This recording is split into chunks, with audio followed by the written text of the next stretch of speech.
प्राचीन प्राचीन भारत में हम लोग जो है वो प्राचीन भारतीय इतिहास के स्रोतों के बारे में पढ़ रहे थे, जिसमें कि हमने पुरातात्विक स्रोत पढ़ लिए थे, जिसमें क्या-क्या चीजें थी। पुरातात्विक स्रोतों में अभिलेख थे और सिक्के थे, जिसके बारे में हमने पिछली वीडियो में कवर कर लिया था। तो आज हम पढ़ने जा रहे हैं साहित्यिक स्रोत, प्राचीन इतिहास के साहित्यिक स्रोत। ठीक है, इसको यहाँ से पूरा जूम कर लेते हैं। साहित्यिक स्रोतों की अगर हम बात करें तो जैसे कि साहित्यिक स्रोत में पहले भी हमने बात की थी कि दो प्रकार के होते हैं, धार्मिक साहित्य और लौकिक साहित्य। तो सबसे पहले जो हम पढ़ने वाले हैं वो पढ़ने वाले हैं धार्मिक साहित्य। और धार्मिक साहित्य में जो सबसे पहले आएंगे वो आएगा वैदिक साहित्य।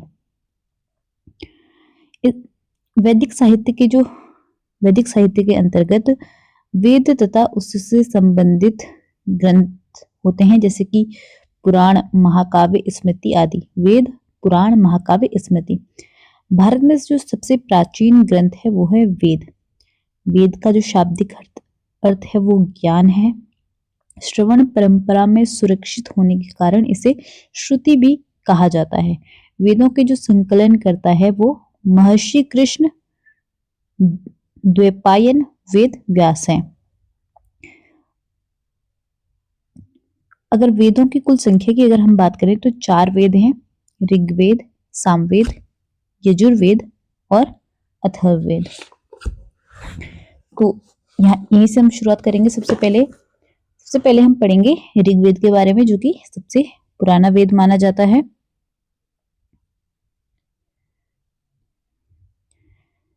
ऋग्वेद ब्राह्मण साहित्य में सबसे प्राचीन माना जाता है। ब्राह्मण साहित्य में सबसे जो प्राचीन ग्रंथ माना जाता है वो माना जाता है ऋग्वेद। ऋग्वेद में जो ऋक शब्द है, इसका जो अर्थ होता है वो होता है छंदों तथा चरणों से युक्त मुक्त यंत्र।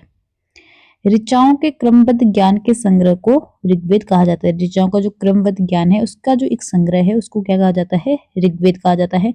ऋग्वेद में टोटल 10 मंडल है, 1028 सूक्त है और 10,462 ऋचाएं हैं। वेद के ऋचाओं को पढ़ने वाले जो ऋषि होते हैं उनको होत्री कहा जाता है। जो वेद हैं हमारे, उनकी जो ऋचाएं हैं उनको जो पढ़ते हैं उनको क्या कहा जाता है? उनको होत्री कहा जाता है। विश्वामित्र द्वारा रचित ऋग्वेद के तीसरे मंडल में सूर्य देवता को समर्पित गायत्री मंत्र लिखा गया है। तो गायत्री मंत्र कहाँ लिखा गया है? ऋग्वेद के तीसरे मंडल में लिखा गया है सूर्य देवता को, जिसको सावित्री नाम से समर्पित किया गया है। इसमें 9वें मंडल में जो है वो सोम देवता का भी उल्लेख है। तो तीसरे मंडल में गायत्री मंत्र है और सोम देवता का जो उल्लेख है ऋग्वेद में वो 9वें मंडल में है। ऋग्वेद में पहले सिर्फ 9 मंडल थे। 10वां जो मंडल है ये काफी बाद में ऋग्वेद में जोड़ा गया। तो 10वें मंडल में पहली बार जो है वो शूद्रों का उल्लेख किया गया, जिसे पुरुष सूक्त कहा गया, जिसके अनुसार जो है वो 4 वर्ण होते हैं, ब्राह्मण, क्षत्रिय, वैश्य और शूद्र। आदि पुरुष ब्रह्मा के क्रमशः मुख, भुजा, जंघाओं और चरणों से ये उत्पन्न होते हैं। ऋग्वेद में जो है वो इंद्र के लिए 250 तथा अग्नि के लिए 200 ऋचाओं की रचना की गई है। वामनावतार के 3 पगों के आख्यान का प्राचीनतम जो स्रोत मिलता है वो भी ऋग्वेद से मिलता है। वामनावतार आपने सुना होगा, जिसमें कि 3 पगों वाली कहानी है। उसका जो स्रोत है वो कहाँ से मिलता है? वो भी ऋग्वेद से मिलता है। यूनेस्को ने ऋग्वेद की 30 पांडुलिपियों को 2007 में memory of the world register में शामिल किया। तो ये था ऋग्वेद के बारे में। अब हम जानेंगे यजुर्वेद। यजुर्वेद की बात करें तो यजुर्वेद का अर्थ है यज्ञ। यजुर्वेद में यज्ञों के नियमों एवं विधि विधानों के इसका संकलन मिलता है। तो यजुर्वेद का मतलब है, यजु का मतलब है यज्ञ। इसमें जो यज्ञ होते हैं उससे संबंधित विधि विधानों का, नियमों का संकलन यजुर्वेद में हमें मिलता है। वैदिक ग्रंथों में वैदिक मंत्रों के संग्रह यजुर्वेद में बताए गए हैं। यह वैदिक अनुष्ठान से संबंधित है। यजुर्वेद के मंत्रों का उच्चारण करने वाला जो पुरोहित होता है उसको अध्वर्यो कहा जाता है। एक ऐसा वेद है ये यजुर्वेद जो है वो एक ऐसा वेद है जो गद्य एवं पद्य दोनों शैलियों में है। तो सवाल आ सकता है कि ऐसा कौन सा वेद है जो गद्य और पद्य दोनों शैलियों में, तो वो है यजुर्वेद। और यजुर्वेद को कर्म कांड प्रधान कहा जाता है। इसके दो भाग हैं, कृष्ण यजुर्वेद और शुक्ल यजुर्वेद। तीसरा जो हमारा वेद है वो है सामवेद। साम का जो शाब्दिक अर्थ रहता है वो रहता है ज्ञान या फिर संगीत। इसमें मुख्यतः यज्ञों के अवसर पर गाए जाने वाले मंत्रों का संकलन है। इसमें जो मंत्र हैं उसको गाने वाला, जिस मंत्र को गाने वाला है उसको क्या कहा गया है, उद्गाता कहलाता है। यानी कि सामवेद के जो मंत्र को गाने वाले जो ऋषि रहते हैं उनको उद्गाता कहते हैं। इसे भारतीय संगीत का जनक भी कहा जाता है। तो कौन सा वेद है जिसको भारतीय संगीत का जनक कहा जाता है, वो है सामवेद। अथर्ववेद अथर्वा नामक ऋषि इसके प्रथम दृष्टा थे। अथर्ववेद जो है इसके जो प्रथम दृष्टा थे वो थे अथर्वा नामक ऋषि। इन्हीं के नाम पर अथर्ववेद कहा जाता है कि इन्हीं के नाम पर इस वेद का नाम पड़ा अथर्ववेद। इस वेद के जो दूसरे दृष्टा रचयिता थे वो थे आंगिरस ऋषि, और उन्हीं के नाम पर अथर्वांगी रस वेद भी इसको कहा जाता है।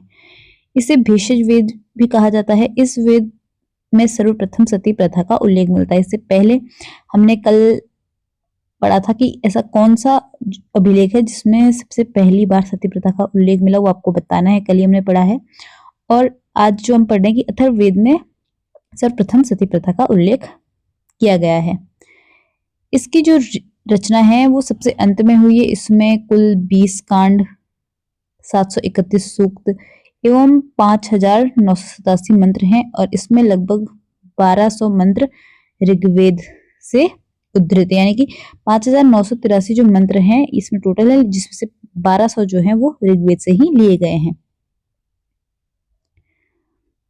आगे हम बात करने वाले हैं, इसी के बारे में भी हम बात करेंगे, अथर्ववेद के बारे में। यह एक भौतिकवादी वेद है। इसमें सामान्यतः मनुष्यों के विचारों, अंधविश्वासों का विवरण मिलता है। इसमें जादू टोना टोटके का भी उल्लेख किया गया है। इसमें चिकित्सा पद्धतियों, औषधियों का भी उल्लेख किया गया है। इसका जो उपवेद है वो शिल्प वेद है। कई बार हमने पढ़ा है कि अंधविश्वासों का या फिर जादू टोने का या फिर चिकित्सा का वेद किसको कहा जाता है, तो कहा जाता है अथर्ववेद को। इस वेद में आर्य एवं अनार्य सभ्यता एवं संस्कृति का प्रभाव दिखाई देता है।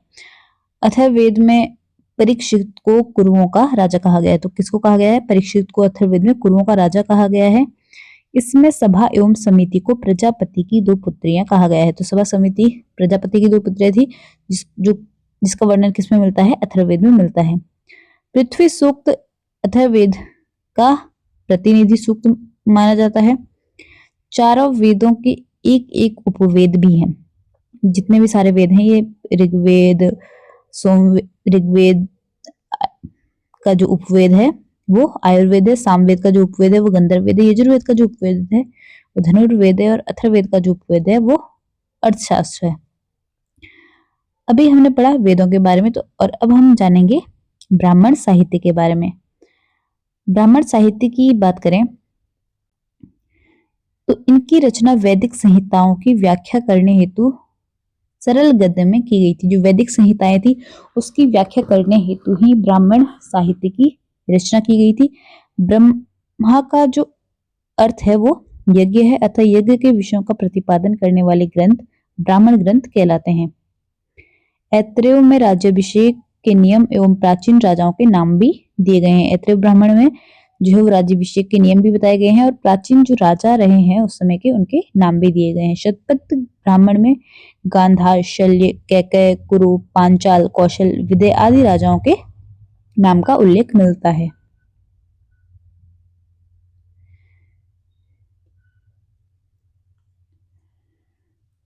ये यहाँ पर हम ब्राह्मण ग्रंथों के बारे में जानेंगे, जैसे कि ऋग्वेद का जो उपनिषद है वो है ऐत्रेय और कौशिक की। इसका जो उपवेद है वो आयुर्वेद है, और इसके जो ब्राह्मण ग्रंथ है वो है ऐतरेय और कौशिकी ब्राह्मण, ऐतरेय ब्राह्मण और कौशिकी ब्राह्मण ऋग्वेद के ब्राह्मण ग्रंथ है। उसी तरह यजुर्वेद के जो उपनिषद है वो है कंठ, श्वेताश्वर, ईश, तैत्रेय, मैत्रायणी, वृदाहारण। इसके जो उपवेद हैं वो है धनुर्वेद, और ब्राह्मण ग्रंथ है शतपथ ब्राह्मण और तैत्तिरीय ब्राह्मण। सामवेद की जो उपनिषद है वो है छांदोग्य और केन। इसका जो उपवेद है वह गंधर्ववेद, और इसका जो ब्राह्मण ग्रंथ है वो है षड्विंश ब्राह्मण। इसे जो है वो ताड़े ब्राह्मण भी कहते हैं। अथर्ववेद का उपनिषद है मुंडक, प्रश्न, मांडुक्य और शिल्पवेद, और इसका जो ब्राह्मण ग्रंथ है वो है गोपथ ब्राह्मण। अब हम बात करने वाले हैं अरण्यक साहित्य की।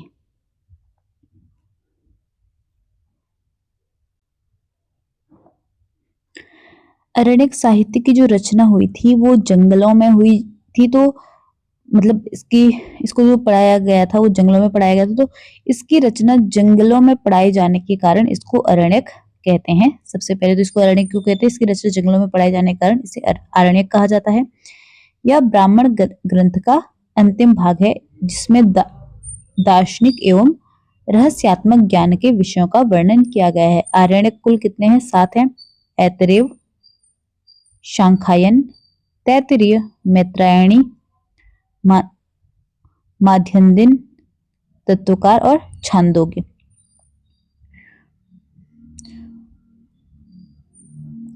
उपनिषद कितने हैं? उपनिषद 108 हैं। उपनिषद का शाब्दिक अर्थ है उप यानी कि समीप, और नि यानी कि निष्ठा पूर्वक, और सद यानी कि बैठना, अर्थात दार्शनिक व रहस्यात्मक ज्ञान के लिए गुरु के समीप निष्ठा पूर्वक बैठना, यानी कि गुरु के समीप बैठकर जो ज्ञान लिया जाता है उसको उपनिषद कहा जाता है। इसे वेदांत भी कहा जाता है, उपनिषद को ही वेदांत भी कहा जाता है क्योंकि यह वेदों का अंतिम भाग है। इसका संबंध दर्शन शास्त्र से है। उपनिषद मुख्यतः ज्ञान मार्गी रचनाएं हैं। उपनिषदों की जो संख्या है वो 108 मानी जाती है, किंतु प्रमाणिक जो उपनिषद है वो 12 है। 12 उपनिषद की अगर हम बात करें तो कौन कौन से हैं? ईश, केन, कंठ, प्रश्न, मुंडक, मांडुक्य, तैत्तिरीय, ऐतरेय, छांदोग्य, श्वेताश्वर, कौशिकी और बृहदारण्य। शंकराचार्य ने आरंभिक 10 उपनिषदों का भाष्य लिखा है। कंठोपनिषद में यम व नचिकेता का संवाद है। छांदोग्य उपनिषद में बौद्ध धर्म का पंचशील सिद्धांत व श्री कृष्ण का प्राचीनतम उल्लेख मिलता है। भारत का राष्ट्रीय आदर्श वाक्य जो है सत्यमेव जयते वो मुंडकोपनिषद से लिया गया है। और जाबलोपनिषद में चारों आश्रमों की व्यवस्था का उल्लेख मिलता है। ऐतरेय उपनिषद में बौद्ध धर्म का अष्टांगिक मार्ग का उल्लेख मिलता है। तो बौद्ध धर्म का जो अष्टांगिक मार्ग प्रसिद्ध है, जो उसका उल्लेख कहाँ मिलता है? उसका उल्लेख मिलता है ऐतरेय ब्राह्मण में। बृहदारण्य उपनिषद में अहम ब्रह्मास्मि पुनर्जन्म का सिद्धांत एवं याज्ञवल्क्य गार्गी संवाद का वर्णन मिलता है। वेदांग की अगर हम बात करें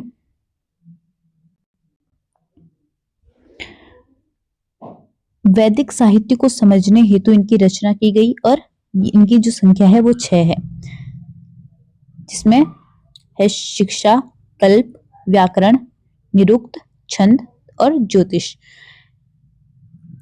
शिक्षा वैदिक स्वरों के शुद्ध उच्चारण हेतु शिक्षा का निर्माण हुआ।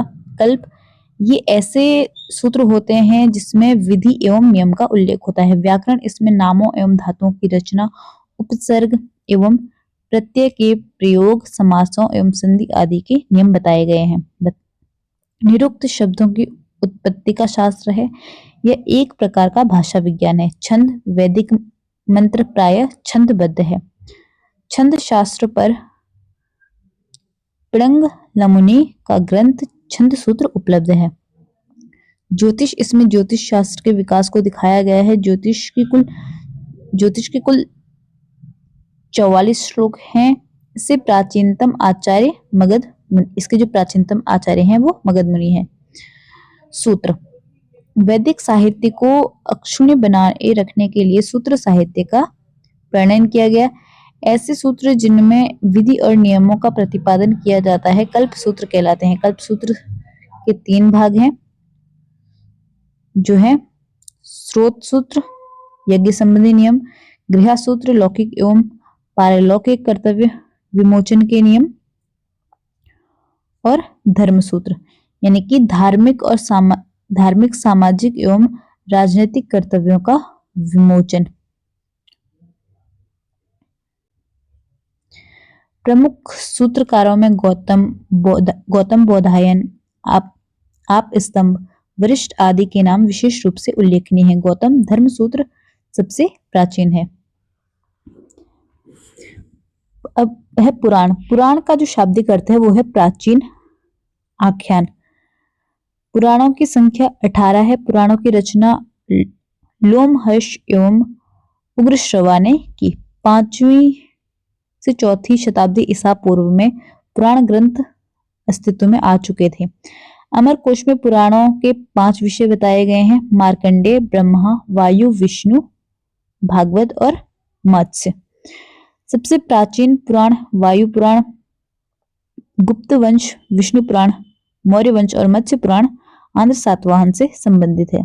मत्स्य, वायु, विष्णु, भागवत, ब्रह्मा पुराण में ही राजाओं की वंशावली पाई जाती है। सामाजिक एवं सांस्कृतिक दृष्टि से अग्नि पुराण का काफी महत्व है, जिसमें राजतंत्र के साथ साथ कृषि संबंधी विवरण भी दिया गया है। सर्वप्रथम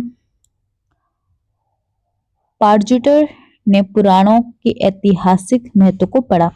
पुराण संबंधित वंश: मत्स्य, शुंग एवं सातवाहन वंश, विष्णु, मौर्य वंश, वायु, गुप्त वंश, वेद, उपनिषद, पुराण और धर्म सूत्र संस्कृत भाषा में लिखे गए हैं। वैदिक भजनों या मंत्रों के संग्रह को संहिता कहा जाता है।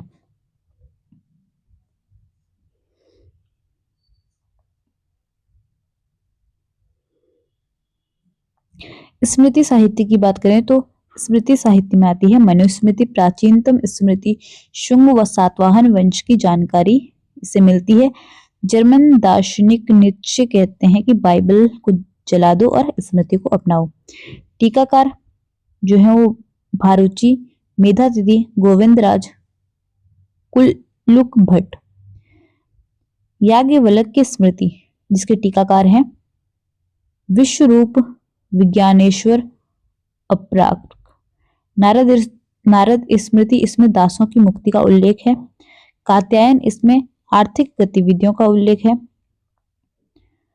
बौद्ध साहित्य की बात करें, इसमें प्राचीनतम जो ग्रंथ है बौद्ध साहित्य में वो है त्रिपिटक। इसमें इसको पाली भाषा में लिखा गया है। त्रिपिटक में जो है वो 3 पिटक आते हैं, जैसे कि विनय पिटक, सुक्त पिटक और अभिधम पिटक। बुद्ध की शिक्षाओं को संकलित कर इन्हें 3 भागों में बांटा गया। इन त्रिपिटकों की रचना बुद्ध के निर्वाण प्राप्त करने के बाद हुई। बुद्ध के पूर्व जन्म की कथाओं को जातक कहा जाता है। निकायों में बौद्ध धर्म के सिद्धांत व कहानियों का संग्रह है। हीनयान का प्रमुख ग्रंथ कथा वस्तु है, जिसमें महात्मा बुद्ध का जीवन चरित्र अनेक कथानकों के साथ उल्लेखित है। जैन साहित्य को आगम कहा जाता है। यह प्राकृत भाषा में लिखे गए हैं। जैन आगमों में सबसे महत्वपूर्ण 12 अंग है, जिसमें 12 अंग, 12 उपांग, 10 प्रकीर्ण, 6 छेद सूत्र, 4 मूल सूत्र, अनुयोग सूत्र एवं नंदी सूत्र की गणना की जाती है।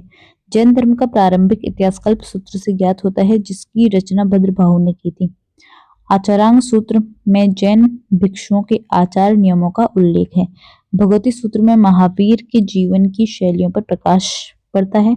जैन ग्रंथों में सबसे महत्वपूर्ण हेमचंद्रकृत परिशिष्ट पर्वन है, जिसकी रचना 12वीं शताब्दी में हुई थी। धार्मिक साहित्य हमने पढ़े, अब है लौकिक साहित्य। ऐतिहासिक रचनाओं में सर्वप्रथम उल्लेख अर्थशास्त्र का किया गया है। अर्थशास्त्र भारत का पहला राजनीतिक ग्रंथ है। इसकी रचना कौटिल्य ने की थी। ये 15 अधिकरण व 180 प्रकरण में विभक्त है। यह मौर्यकालीन इतिहास व राजनीति के ज्ञान के लिए अर्थशास्त्र एक महत्वपूर्ण ग्रंथ है। संस्कृत साहित्य में ऐतिहासिक रचनाओं में सर्वाधिक महत्व कश्मीरी कवि कल्हण द्वारा रचित राजतरंगिणी का है। इसमें 8 सर्ग है जिन्हें तरंग कहा गया है। इसमें कश्मीर के शासकों का वर्णन है और संस्कृत साहित्य में ऐतिहासिक घटनाओं के क्रमबद्ध इतिहास लिखने का प्रथम प्रयास है। यह ज्योतिष ग्रंथ है। गार्ग्य संहिता इसमें भारत पर होने वाले यवन आक्रमण का उल्लेख मिलता है। अष्टाध्यायी व्याकरण की प्रथम पुस्तक है जिसके लेखक पाणिनि है। इसमें पहली बार लिपि शब्द का प्रयोग हुआ था। इसमें मौर्य से पूर्व का इतिहास तथा मौर्य काल के राजनीतिक अवस्था की जानकारी प्राप्त होती है। 13वीं शताब्दी के आरंभ में अरब लोगों ने अरबी में सिंध का इतिहास लिखा जिसका फारसी अनुवाद चचनामा पुस्तक में है। विदेशी यात्रियों का विवरण हम अगली वीडियो में देखेंगे।